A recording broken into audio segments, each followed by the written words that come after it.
I, 31M, need some perspective here because things escalated massively, and now I'm wondering if I'm in the wrong. I got Max, my dog, when I was 18, the year before I moved out for college. He was the most incredible dog I've ever known.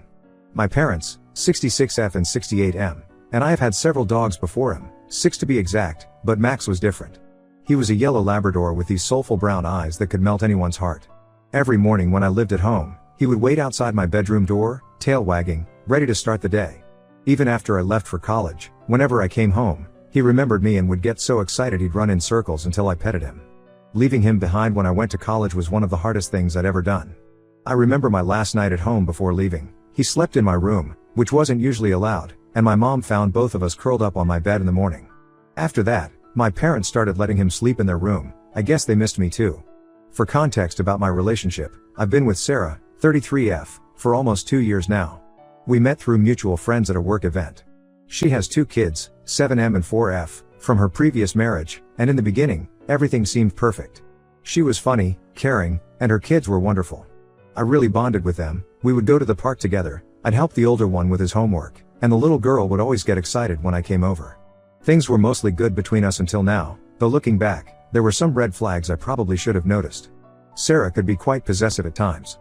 She didn't like it when I spent too much time with my family or friends, but I always chalked it up to her having trust issues from her previous marriage where her ex cheated on her. She would check my phone sometimes, saying she was just being playful, and would get upset if I took too long to reply to her messages. My parents have been incredibly supportive of our relationship from the start. My mom especially went out of her way to make Sarah feel welcome. She always included Sarah and her kids in family events, sent them birthday presents, and even offered to help with childcare when Sarah had work emergencies. Last Christmas, my mom knitted sweaters for both kids and sent them advent calendars. My dad was a bit more reserved but still very kind to her. He would always make sure to buy Sarah's favorite wine when we visited and would take her kids fishing at the lake behind their house. Fast forward to now, Max passed away a few days ago. It was completely unexpected. He seemed perfectly fine that morning. My dad had taken him for their usual morning walk, and he was running around the garden like always. But later that evening, he suddenly collapsed. My parents said he seemed to have had a stroke. He couldn't walk, had trouble breathing, and was clearly in distress. They called the emergency vet immediately, but being in a somewhat rural area, it took the vet too long to arrive. Max passed away in my parents' arms about 2 hours after he collapsed. My parents are absolutely heartbroken. Max wasn't just a pet to them, he was family. My mom would cook his meals fresh every day. My dad had adjusted his entire retirement routine around Max's walking schedule, and they both doted on him like a child.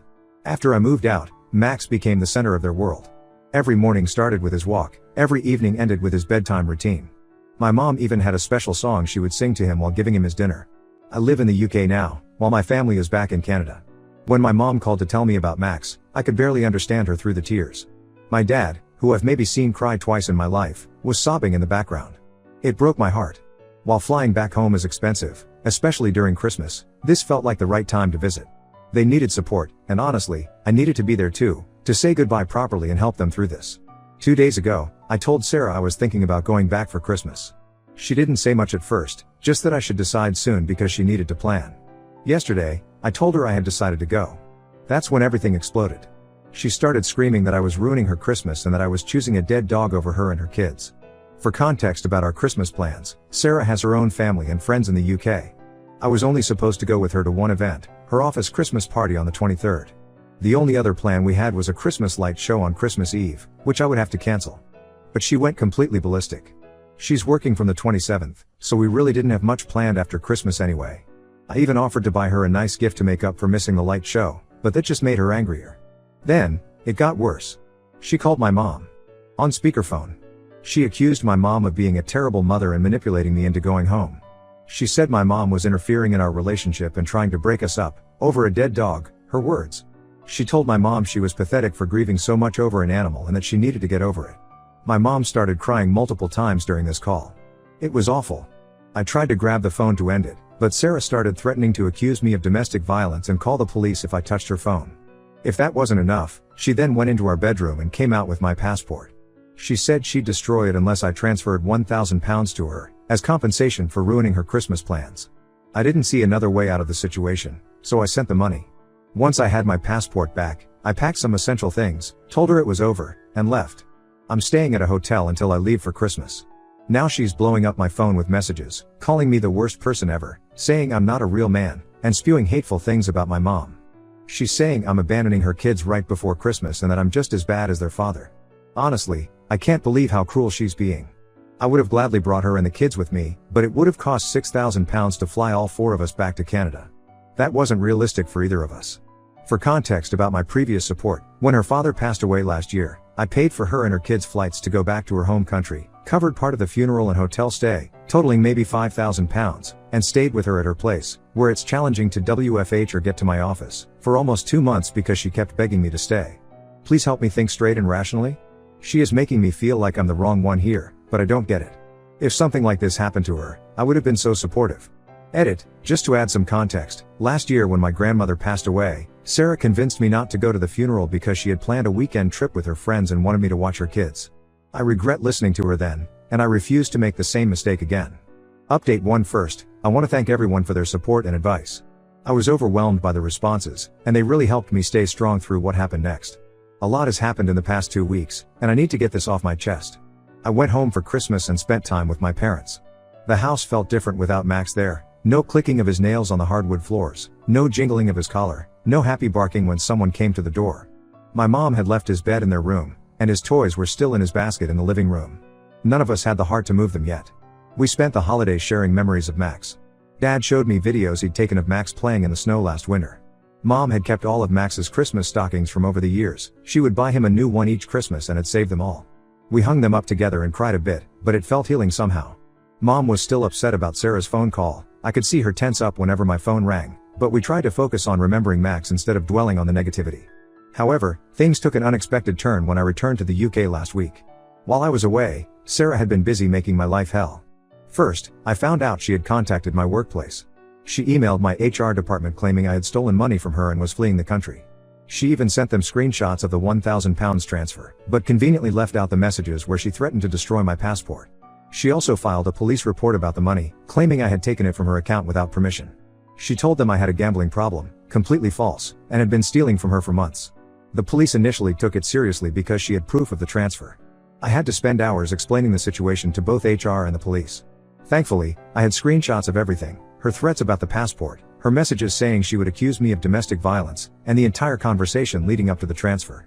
I even had a recording of part of that awful phone call with my mom, which I had started recording when things got heated. The police quickly dismissed her claims when they saw the evidence. But Sarah wasn't done. She had also been busy contacting our mutual friends. She told them I had been physically abusive to her kids, specifically that I had pushed her son down the stairs when I was angry. Absolutely false. I love those kids and would never harm them. She said that's why she tried to stop me from leaving the country. She was protecting her children from an abuser. Some friends actually believed her at first, which was heartbreaking. 2 couples we used to have dinner with regularly blocked me on social media. It wasn't until I showed them the full evidence that they realized Sarah had been lying. The most shocking revelation came from my ex-girlfriend from university, Emma. She reached out to me through LinkedIn, since Sarah had gotten me blocked on most other platforms, to warn me about Sarah's behavior. Apparently, Sarah had found Emma on Facebook back in October and had been messaging her regularly, trying to dig up dirt on me. She claimed she was planning a surprise anniversary party and wanted to include memories from my past relationships. Emma didn't buy it and kept her responses vague, but Sarah kept pushing. She asked if I had ever been violent, if I had cheating tendencies, if I had gambling problems. When Emma told her our relationship had simply ended because we grew apart after university, Sarah accused her of covering up for me and said she would expose us both. I've blocked Sarah on everything I can think of, phone, email, social media, even LinkedIn, but she keeps creating new accounts to contact me. Sometimes she's apologetic, saying she only acted that way because she loves me so much. Other times she's threatening, saying she'll tell my parents terrible lies about me unless I get back together with her. She even created a fake Instagram account pretending to be my mom, trying to trick me into accepting the follow request. I've documented everything. Every message, every new account, every threat. I'm meeting with a lawyer next week about getting a restraining order. My workplace has also banned her from the building and instructed security not to let her in. Apparently, she tried to wait for me in the lobby one day while I was still in Canada. The £1,000 she extorted from me? I reported it to my bank as extortion, and they're investigating it. They seem optimistic about getting it back, especially with the police report I filed and all the evidence of her threats. What hurts the most in all of this is the kids. Her son sent me a voice message through his dad's phone asking why I don't come to play football with him anymore. Her daughter apparently keeps asking when I'm coming back to read her bedtime stories. Their dad, who has been surprisingly understanding about everything, told me they miss me, but he agrees it's best to keep my distance while Sarah is acting this way. He actually apologized to me, saying he should have warned me that Sarah had shown similar behavior during their divorce. Right now, I'm just trying to keep my head down and get through this. My parents have been incredibly supportive, calling every day to check on me. Friends who initially believed Sarah have been apologizing and offering their support. But it's still hard. I never expected someone I trusted could turn so vicious, especially using her own children as weapons in her revenge campaign. Update 2: I need to share some developments that have left me shocked and honestly a bit scared. Remember how Sarah kept creating new accounts to contact me? Well, it turns out that was just the tip of the iceberg. Last week, a friend who works at my old gym called to warn me. Sarah had been showing up there almost every morning, claiming to be my fiancé. She told the staff she was planning a surprise party for me and wanted to know my usual workout schedule. She even had a fake engagement ring and photos of us together that she would show people. Thankfully, my friend recognized her from a group dinner we had months ago and knew we had broken up. But it gets worse. The hospital called me to verify my emergency contact information because someone had tried to access my medical records. When I asked for details, they told me a woman claiming to be my fiancé had come in with a story about needing my medical history for our marriage license. She even had a copy of an old utility bill from when we lived together. Fortunately, the hospital's security protocols required additional verification, which she couldn't provide. The most disturbing revelations came from her ex-husband, Tom. He reached out after Sarah started harassing his new girlfriend. He felt guilty for not warning me earlier and wanted to tell me the full story of their marriage. Apparently, Sarah has a history of this behavior. Before their marriage ended, she became obsessed with one of Tom's female colleagues who she thought was too friendly with him. She started showing up at their office during lunch breaks, called the woman's husband with false accusations of an affair, and even followed her to her gym and signed up for the same fitness classes. The harassment got so bad that the colleague had to change jobs and move to a different city. Tom told me Sarah had done similar things to 2 other women before that, including his sister's best friend. He said he didn't warn me earlier because Sarah had threatened to limit his access to the kids if he ever talked about their past. She used the kids as leverage to keep him quiet, just like she's trying to use them to manipulate me now. The restraining order hearing was last week. The evidence was overwhelming: the passport incident, the false police report, the workplace harassment, the gym stalking, the hospital incident, and hundreds of messages from various fake accounts. The judge granted the order immediately. Sarah showed up to the hearing acting completely calm and collected, telling the judge I was overreacting to a few emotional messages from a bad breakup. But when the judge mentioned the hospital incident, she lost it. She started screaming that she had every right to know about my medical history since we were going to have a family together. They had to remove her from the courtroom. On a more positive note, my parents are doing much better. After much discussion and soul searching, they decided to get a new puppy. Not to replace Max, they were very clear about that, but to give them something positive to focus on. The puppy is a chocolate lab they named Charlie. He's completely different from Max in personality. Where Max was calm and dignified, Charlie is a tiny ball of chaos. But seeing them bond with him has been heartwarming. Mom still has Max's things in a special box, but Charlie has his own bed and toys now. The bank finally returned my £1,000 after their investigation confirmed the extortion. I used some of it to buy supplies for Charlie and put the rest toward legal fees. My company has been surprisingly supportive through all this. They even offered to let me work remotely from Canada for a few weeks if I needed to get away, though I decided to stay and deal with things here. Tom keeps me updated about the kids when he can. His new girlfriend seems lovely, and she's been helping the kids adjust to all the changes. Sarah apparently tells them I abandoned them, which breaks my heart, but Tom tries to counter that narrative without badmouthing their mom. He suggested we might be able to arrange some kind of video call in the future, once things settle down and if Sarah agrees, but for now, we agreed it's best to keep my distance. I'm still documenting everything in case things escalate again, but having the restraining order has given me some peace of mind. I just hope Sarah gets the help she needs, if not for her own sake, then for her kids. Update 3: Final update here. Life has finally started to feel normal again, though getting to this point wasn't easy. The restraining order has been effective. Sarah hasn't contacted me directly in months, though I still hear about her attempts to get information about me through mutual friends. Her ex-husband Tom told me she's in a new relationship now with someone she met at her workplace. While that's a relief for me, I feel a bit worried for the new guy. Tom mentioned Sarah is already talking about marriage after just 2 months of dating. I hope she's gotten help and changed, but given how she acted with Tom and then me, I have my doubts. An interesting development happened last month. Sarah's sister reached out to me. She apologized for not warning me earlier and explained that Sarah has had similar patterns in relationships since her teenage years. Apparently, their parents always enabled her behavior, making excuses and covering up her actions. The sister tried to convince them to get Sarah help after her divorce from Tom, but they dismissed it as Sarah just being passionate about her relationships. My parents are doing much better with Charlie, their new puppy. The house feels alive again. Charlie has completely different quirks from Max. He's afraid of the vacuum cleaner but loves the mailman, while Max was the opposite. Mom says these differences actually make it easier because they're not constantly comparing him to Max. I visit them more often now, making up for all the times I let Sarah control my family time. The bank eventually returned my £1,000, and I used it to help my parents get some training classes for Charlie. He's turning into a wonderful dog, though he still steals socks and refuses to give them back unless bribed with treats. Dad jokes that Max never needed training classes, but you can see how happy he is when Charlie masters a new command. I've started dating again, very casually. I met someone through a work friend, and we've been on a few dates. She's lovely and understanding about everything that happened with Sarah.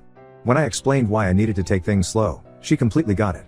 The biggest difference I've noticed is how she respects boundaries, both mine and her own.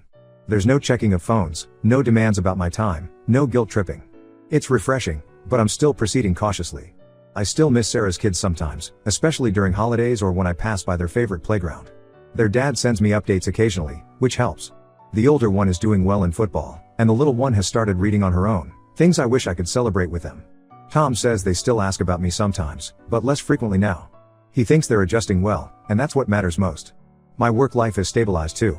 After everything that happened, I was worried about my professional reputation, but if anything, the incident with Sarah made my colleagues more supportive. My boss even joked that dealing with that situation showed more crisis management skills than any work project could. The whole experience taught me a lot about standing up for myself and my family. I realized how many red flags I ignored with Sarah because I was trying to be understanding about her past. Now I know that while it's important to be compassionate about someone's trauma, it's not an excuse for abusive behavior. I've also learned that grief, like with Max's passing, often reveals people's true colors. Sarah showed her true self when faced with my family's loss. I'm just glad I got out when I did, before things got even worse. These days, I keep Max's old collar in my desk drawer. Sometimes when I'm having a rough day, I look at it and remember how his unconditional love brought out the best in people, and how his loss ultimately showed me who I needed to remove from my life. This will be my last update. Thank you all for your support throughout this journey. It meant more than you know.